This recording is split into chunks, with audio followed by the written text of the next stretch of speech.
அனைவருக்கும் வணக்கம். இன்று முதலாம் ஆண்டு மாணவர்களின் வரவேற்பு விழா இனிதே நடைபெற்றது.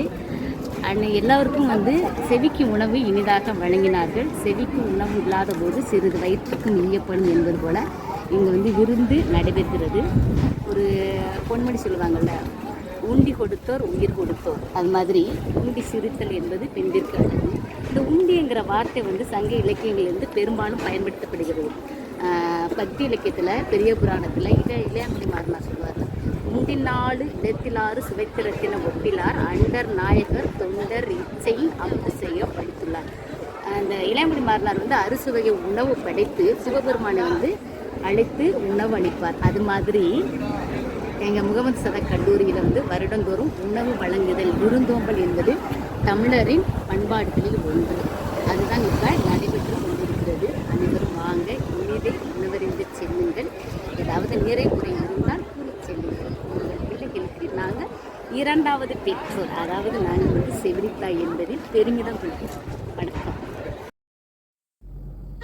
உலகத்திலேயே கொடுமையான நோய் வியாதின்னு சொன்னோம்னா கேன்சரோ, பிரெட் டியூமரோ, இல்ல டயபெட்டிக்கோ, அதெல்லாம் எதுவுமே கிடையாது. அதெல்லாம் விட கொடுமையான ஒரு நோயா நான் என்ன நினைக்கிறேன்னா, பசிதான் முக்கியமான ஒரு